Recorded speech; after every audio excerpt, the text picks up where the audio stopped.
Hey, got a good night's sleep here at the Microtel Inn. My window bed. We got a long day ahead of us. My goal, of course, gotta be in California. We gotta make it to California. Headed to the Los Angeles area, and of course, I'm gonna be there a little while once I get to Los Angeles. So leave suggestions in the comment section. What would you like to see me film in the Los Angeles area? Of course, it all comes with a disclaimer. You know, if I don't die, if I don't get in a car accident, if my car doesn't explode, if my feet don't fall off, if I'm not dragged away by wolves, if everything goes according to plan, we will end up in Los Angeles, hopefully within the next few days. I'm gonna point the car west. We're gonna drive and drive and drive and see how far we can get today. But hopefully you guys will ride along with me. Go ahead and fill up the back seat, and we will get on the road. So please, follow me.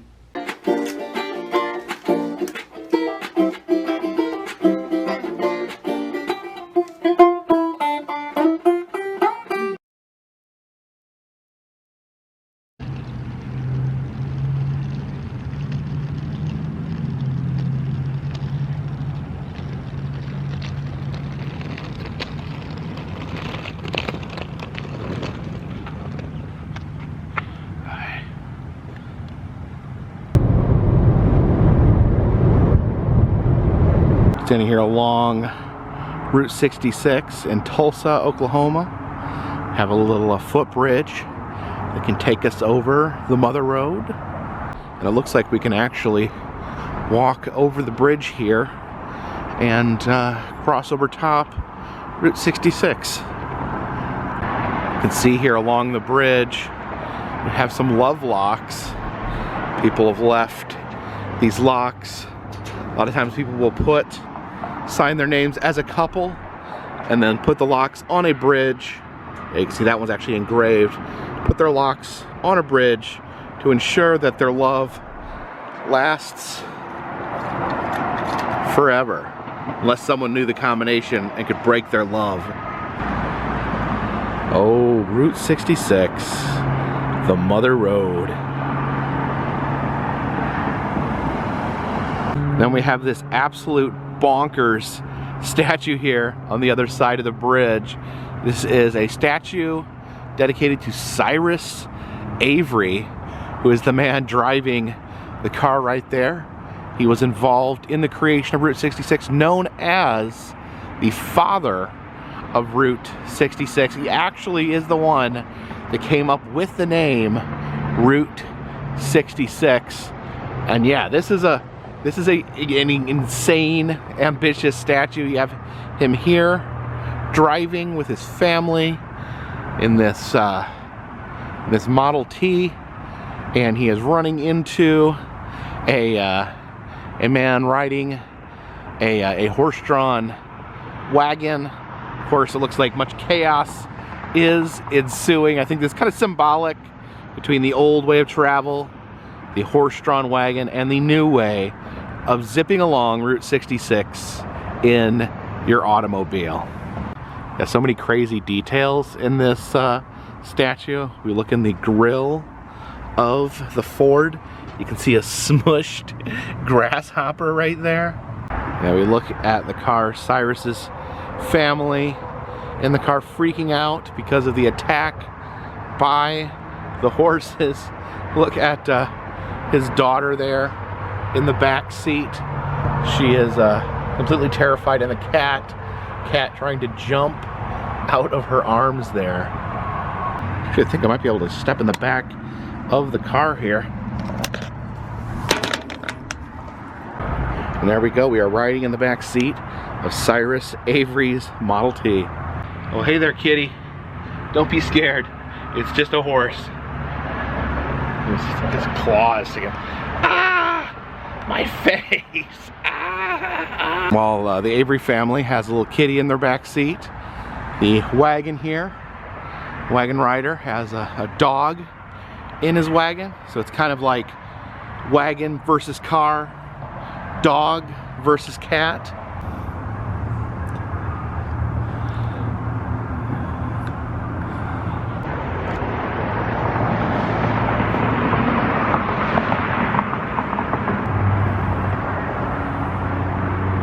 Now this little piece of Route 66 is fenced off here. This is the Cyrus Avery Memorial Bridge. It's the original piece of Route 66, and it was apparently the first concrete bridge west of the Mississippi. Apparently they used to use it as a pedestrian footbridge, but it was actually deemed so unstable that they cannot allow people to walk on it anymore. So that's the Cyrus Avery Bridge there. That's closed. But then over here, under the main bridge, we have a little walkway. It says the best, most scenic route from Chicago.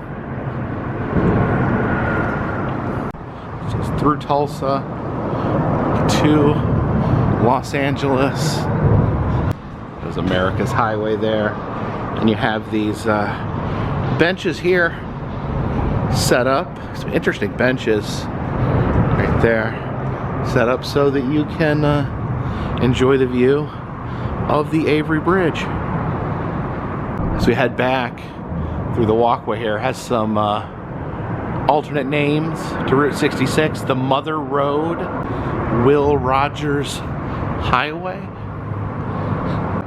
the Road of Flight. I've actually never heard that used before. The Road of Flight.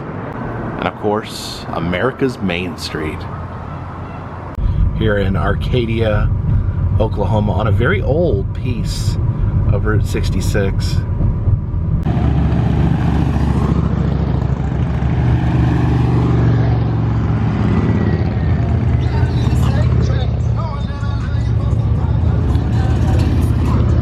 There's a few private residences here on this old stretch of Route 66, and we have a very interesting marker here. This is the location that Paul McCartney stopped on Route 66 on August 5th, 2008. Said that 2008, Paul McCartney was touring America and decided he wanted to take a trip on Route 66. Apparently one of the residents here was just out in their yard, and Paul McCartney stopped in front of his house and said, is this Route 66? And then they told him it was. And then they said, Paul McCartney thanked him and then got back in his vehicle and drove away. And now we have this sign to commemorate the time that Paul McCartney stopped on Route 66.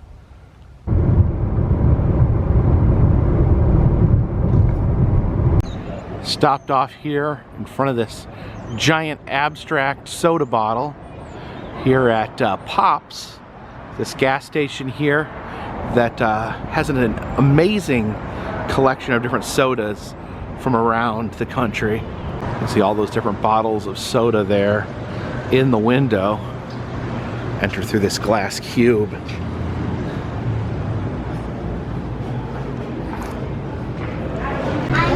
You can see all the different sodas they have here.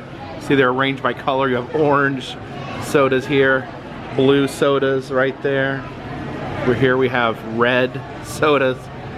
Of course, you have your ridiculous flavors, the bacon there, grass soda. But that's delicious. It's this habanero pepper soda. You can see the Oklahoma snow globes there have a tornado inside, and you know, that's no joke. They really do have some terrifying tornadoes here in Oklahoma. Oh, look at this. This is a pet tornado. Take the tornado home with you there. I don't know who would want a pet tornado. Okay, I decided to grab a few sodas here. Now, last time I was on Route 66, I got some of the Dang cherry soda. And it was really sweet, really good, really sweet. So I got some Dang butterscotch root beer. And I almost feel like I'm regretting this already. This doesn't sound good. The idea of butterscotch root beer actually does not sound appealing to me, so I'm really not sure why I bought this.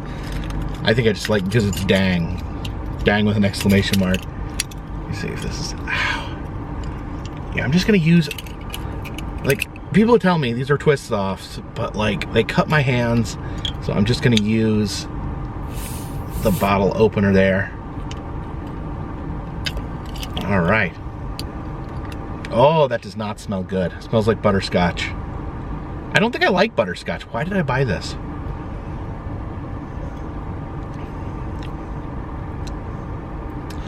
It's like drinking butterscotch. You know, it said butterscotch on the label. I don't know why I bought it. I don't know why I thought that was going to be good. I confused myself. But I did buy another one. I got this Bedford's Marionberry Cream. I don't know what a Marionberry is, so I'm going to put that out to you guys. Tell me what a Marionberry is. Isn't Marionberry the mayor of Washington, D.C.? This is something different. This is made in Port Angeles, Washington. Bedford soda. Let's pop that open. Hopefully that'll be a little better than the butterscotch root beer. Oh, it smells good.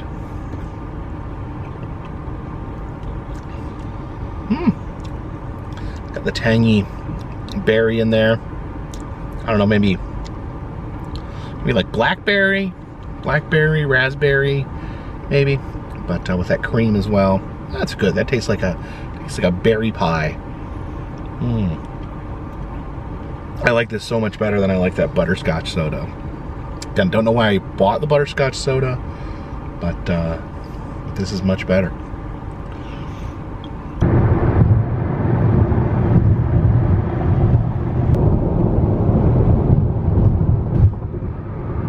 We pulled into Texas, and this is not the Texas Welcome Center. There's actually a sign that said the Texas Welcome Center is 100 miles from the Texas border.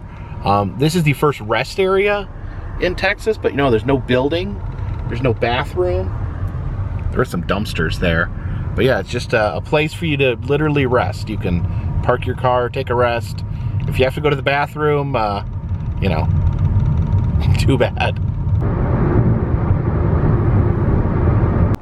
Stopped off in Shamrock, Texas, here in front of the beautiful You Drop In gas station, a beautiful landmark on Route 66. Yeah, one of the most iconic gas stations here on Route 66, was featured prominently in the movie Cars.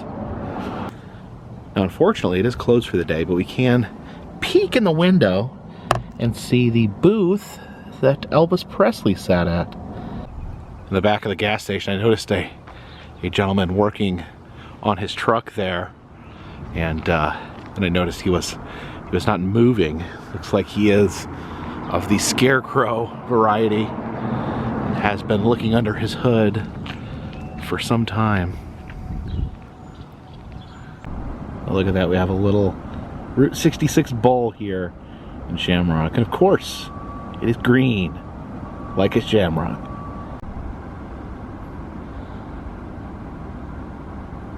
Yes, the sleepy little town of Shamrock, Texas, who likes to tie itself to the old Irish traditions. So some say that I could use a little bit of luck right now. The year hasn't been the smoothest sailing so far. We're only a little over a month in, but January didn't go exactly how I planned it. I set out on an epic adventure, the Choose My Adventure road trip, returning for the second time on this channel. I had big hopes, big plans, and then my car decided it didn't want to cooperate. I had my engine light went on, my turbocharger was dying on my car. Fortunately, I was able to get a quick fix, a fix that was fast, not an inexpensive fix, as cars rarely are. But I spent a couple $1,000s getting my car fixed, and was stranded in Cleveland briefly, then headed down to Columbus, which was the next city that you guys had voted for me to go to. And one day after getting my car fixed, it got smashed. And I ended up stranded in Columbus. Luckily Jen came out and spent a week with me, but you know, I was stuck there, I didn't know what to do. I had to wait for that rental car over there. Had to wait, I think it was from Thursday night until Tuesday. I finally got my my rental car. So happily in the rental car. Everything's been going okay with the rental car so far. Of course, it's always, you know, takes time getting used to a vehicle. Oh, there's a semi coming through. I think it does take time to get used to. Oh, it's another semi. I think it does take time to get used to a vehicle. I'm so used to driving my Equinox and how my Equinox handled. So it's taking time to get accustomed to the Nissan Rogue here. And so my car is in the process of being fixed. A couple days ago I did get a notification from the auto body shop that they had begun work. So I think they said 3 to 4 weeks, or was it 4 to 6 weeks that it would take to be fixed, but things are in the process of getting better. Unfortunately, I don't think I'd mentioned this on this channel, but when Jen got back from Columbus, she was trying to stop the cat. There's a lot of semis for such a small town. Jen was trying to get the cat, her cat Cammy, from running out of the house, and she put her foot down, tried to block the cat, and ended up falling and injuring her foot. She got a sprain on her foot. So she has been out of commission back in Rochester while I've been out here trying to continue on with this road trip. I know some people have pointed something out, and you know, I try not to be superstitious, but late last year in December, I went to an oddity shop, the Jeremiah Crow's house of oddities in Elizabethtown, Pennsylvania, and I gave $1 to a monkey's paw, and they say a monkey's paw. They say that whenever you wish on a monkey's paw, great misfortune will fall upon you, that you may get what you asked for, but then misfortune will befall you after that.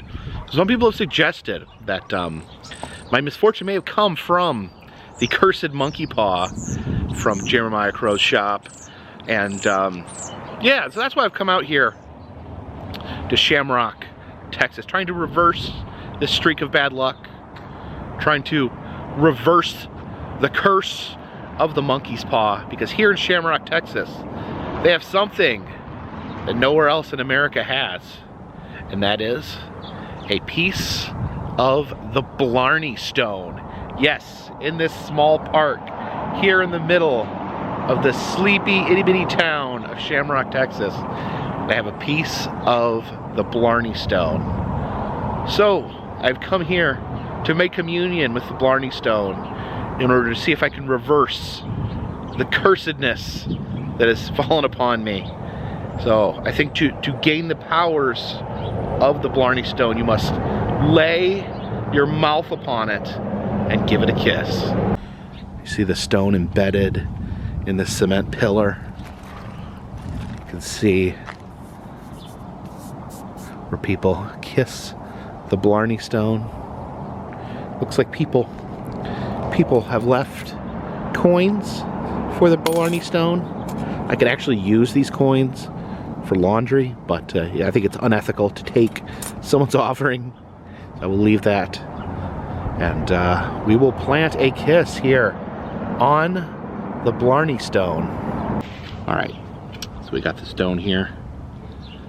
The thing that goes through my mind is if you worry that if there's people out there that know that people kiss this, that maybe they would do something to the stone to make it less pleasant to kiss. But I guess when you're kissing public objects, you have to throw caution to the wind, and you just gotta go for it. So let's get in here good and kiss the stone.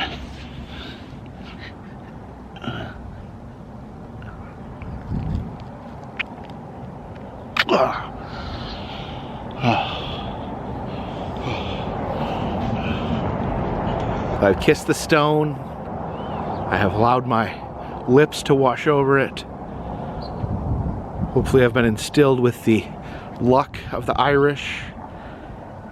Illuminating here from Mr. St. Patrick.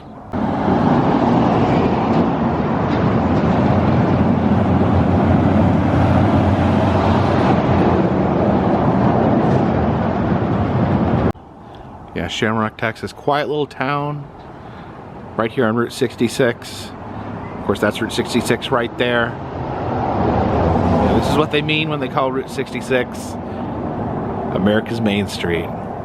The Crazy Daisy Exchange there.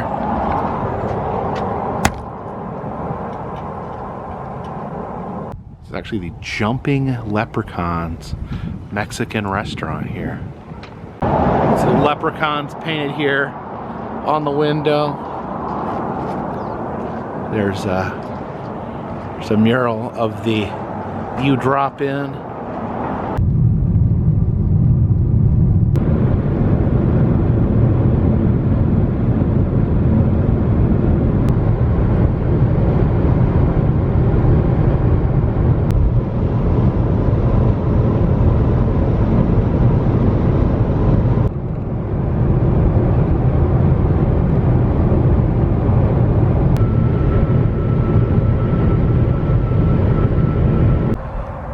And we have finally reached the Texas Welcome Center here 100 miles in Amarillo, Texas. Yes, the Amarillo Welcome Center here in Texas, 100 miles in. You have to drive 100 miles in Texas to get to the Welcome Center. In some states, you could drive 100 miles in and you would just drive out the other side of the state. But Texas is pretty big. So the Welcome Center is 100 miles within the state. You have a nice little landscaped picnic area, although you need to be careful there. Apparently this place is crawling with rattlesnakes.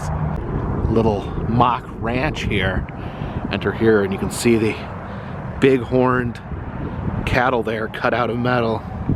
And the building actually looks pretty nice itself, kind of like that layered look, kind of like a mesa of some sort. Unfortunately, like most rest areas, the visitor center is actually closed after 5. There's no one else in here currently. I'll just show you. I love the design of this bathroom. Love the tiling. It says, do not walk under bridges. I think the word they're looking for is crawl. I don't think anyone walking the face of the earth, except maybe the very smallest of people, could possibly walk underneath that bridge. I know I needed to be looking out for rattlesnakes, so I also need to be looking out for trolls under the bridge. So yeah, this may seem funny, but this rest area here has a special place in my heart. This kind of brings back some memories.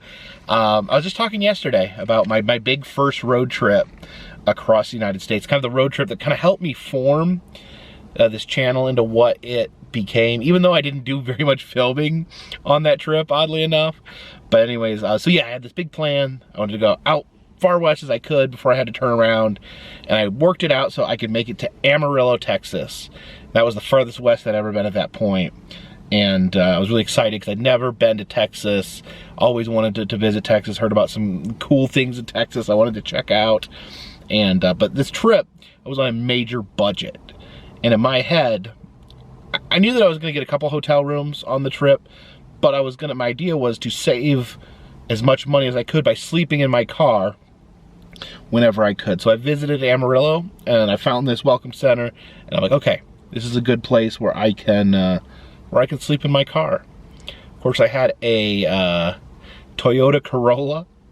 I had originally, I think the day before, I had tried sleeping in the back seat, curling up, but it was so small. It was so small, I couldn't hardly have room. So I decided I was gonna sit in the front seat and sleep, just kind of like lay back and sleep. But the issue was it was very, very cold. It was December in Texas, and man, December, it's cold.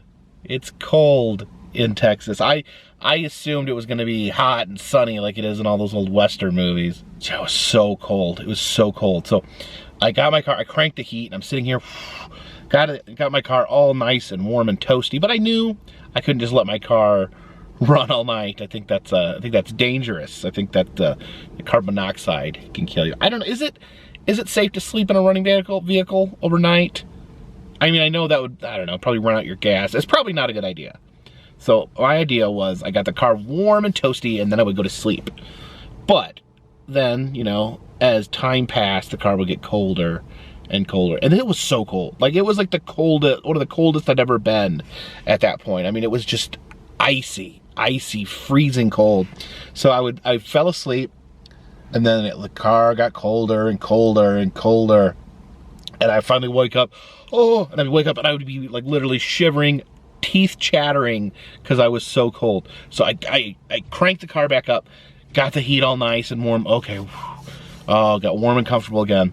And turned the car back off and went to sleep. And then wake up, chattering. And this, I mean, I don't know. Like, I was so like out of it. I don't know how many times I did that, but that was like all night. I think it was probably about once an hour I would wake up. So not a good night's sleep. A horrifying way to sleep, but that's what I was trying to stretch money, trying to do money, because I wasn't making any money on my travels at that point. I wasn't you know, back then everyone was monetized. It was a different era of YouTube. But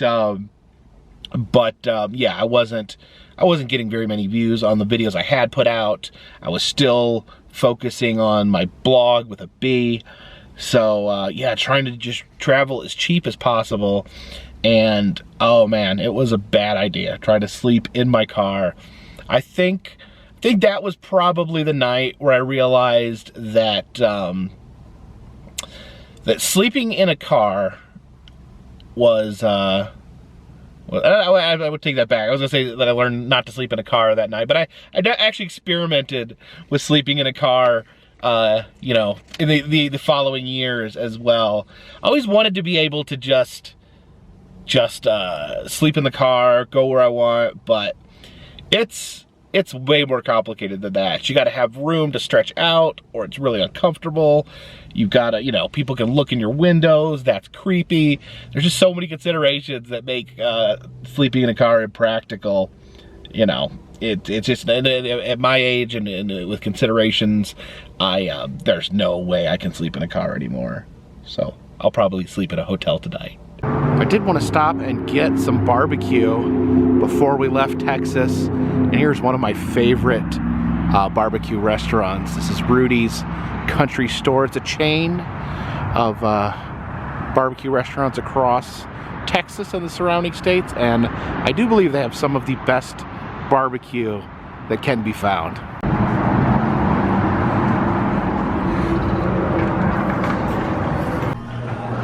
Here we are. You actually go up to the counter there and you just order how much barbecue you want. It's all a la carte. Pretty much order it by the pound.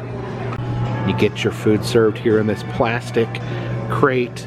I got the moist brisket. Always get the moist brisket. Don't get any of that dry stuff. Oh, that looks so good. And then I got a lot of food here. I got a whole cut up sausage as well. We got potato salad and chocolate pudding. That brisket's just like falling apart there. Oh, that is what I needed, some authentic Texas barbecue. Yeah, Rudy's is kind of my go-to when it comes to getting Texas barbecue. Of course, you know, when you're far away from Texas, grab some Buc-ee's to you know, hold you over. But when you get to Texas, Rudy's is where I go. So good. So good. Some of the best here. We have successfully obtained Clean Crate Club.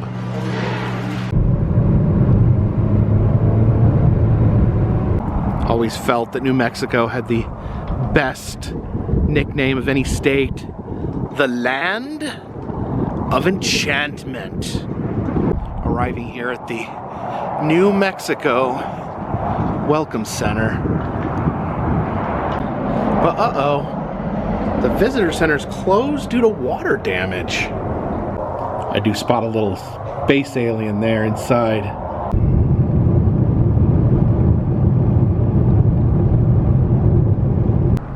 I'm gonna be staying here at the True. Now the True hotels have the little hangout area here in the lobby. Got a pool table there and a mural with some local flair. So we see we are landed in Albuquerque.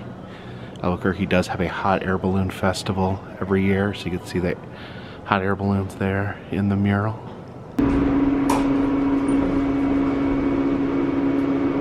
Let's check out our room.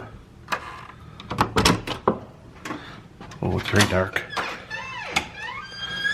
And here we have it. This is the True hotels are similar to the micro hotels like we stayed in last night, in that they are small and space efficient. You just got the bed there, the writing desk there I can edit this video on, and check out the bathroom here.